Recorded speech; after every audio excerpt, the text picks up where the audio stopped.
किसान भाइयों, हम खेत में नाइट्रोजन, फास्फोरस, पोटास का इस्तेमाल तो बहुत खूब करते हैं, लेकिन एक बहुत ज़रूरी सूक्ष्म पोषक तत्व जो अक्सर हम नज़रअंदाज कर देते हैं और वह है जिंक यानी जस्ता। ध्यान रखिए, पौधों को जिंक की मात्रा बहुत कम चाहिए, लेकिन इसकी भूमिका बहुत महत्वपूर्ण है। जिंक की कमी होने पर खेत में डाली गई दूसरी खाद का पूरा फ़ायदा भी पौधों को नहीं मिल पाता है। अब बात करते हैं जिंक की कमी के लक्षण और उसे कैसे पहचानेंगे। तो किसान भाइयों, धान में जिंक की कमी होने पर सबसे पहले नई पत्तियां और पौधों की बढ़वार रुक जाएगी। उसकी पत्तियों पर भूरे भूरे गोल गोल धब्बे पड़ने लगेंगे और यह जैसे आपको लगेगा कि यह जंग लग रहा है, इस तरीके का सिम्टम दिखाई देगा। पौधे छोटे रह जाएंगे, उनकी साइज नहीं बढ़ेगी और खेत की फसल असमान रूप से दिखाई देगी, कहीं पीली दिखाई देगी, कहीं हरी दिखाई देगी, यानी एक एक तरीके की नहीं दिखाई देगी। धान में जिंक की गंभीर कमी को किसान आमतौर पर खैरा रोग ही समझ लेते हैं या खैरा रोग का नाम दे देते हैं। लेकिन किसान भाइयों, एक बात हमेशा याद रखें, हर पीलापन या हर धब्बे की कमी जिंक की कमी नहीं होती है। इसलिए संभव हो तो मिट्टी की जांच अवश्य कराएं। जांच के आधार पर ही जिंक का छिड़काव करें। अब जानते हैं कि जिंक कितने प्रकार का होता है और कैसे इसको हमें अप्लाई करना चाहिए।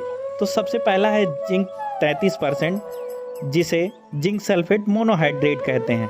अगर खेत में जिंक की कमी हो और मिट्टी में देने की आवश्यकता हो तो सामान्यतः 5 से 6 किलो प्रति एकड़ के हिसाब से जिंक सल्फेट मोनोहाइड्रेट का प्रयोग किया जाता है। दूसरा है जिंक 21% वाला, जिसे जिंक सल्फेट कहते हैं। यह जिंक सल्फेट हेप्टाहाइड्रेट के रूप में मिलता है।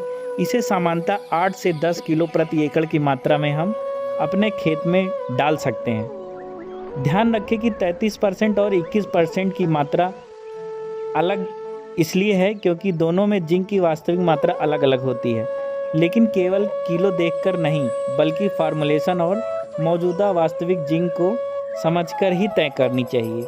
तीसरा है फोलियर यानी पत्तियों पर छिड़काव वाला जिंक।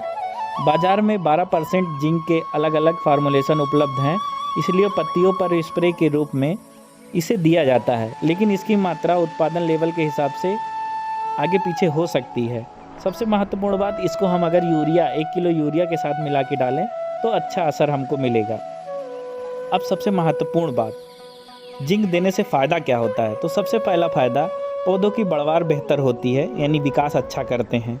जिंक पौधों के कई महत्वपूर्ण एंजाइमों की गतिविधियों में वृद्धि करते हैं, जैसे ऑक्सिन हार्मोन। तो ये ऑक्सिन क्या करेगा कि पौधों के विकास के लिए सबसे ज़्यादा महत्वपूर्ण होगा, जिससे वृद्धि अच्छी होगी। दूसरा फ़ायदा, क्लोरोफिल कंटेंट बढ़ाता है, जिससे प्रकाश संश्लेषण की क्रिया होगी और जो आपके पत्ते हैं, जो आपका धान है, वो ज़्यादा हरा दिखाई पड़ेगा और ज़्यादा अच्छा दिखेगा।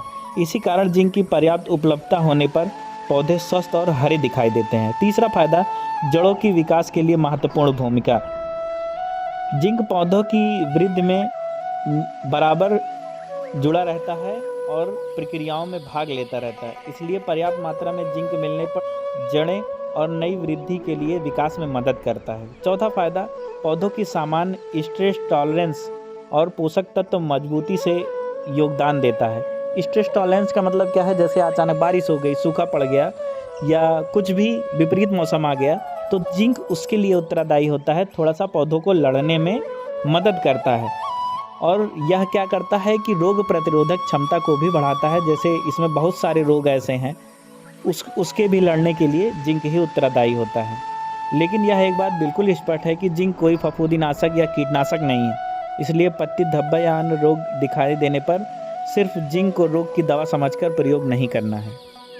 किसान भाइयों, एक और महत्वपूर्ण बात, जिंक की कमी कुछ परिस्थितियों में ज़्यादा दिखाई देती है, जैसे अधिक क्षारीय मिट्टी में, लगातार एक ही प्रकार की फसल लेने पर, अधिक फास्फोरस का संतुलित उपयोग और मिट्टी में जिंक की कमी होने पर। इसलिए सिर्फ NPK डालते रहना पर्याप्त नहीं है, फसल को संतुलित पोषक तत्व देना जरूरी है।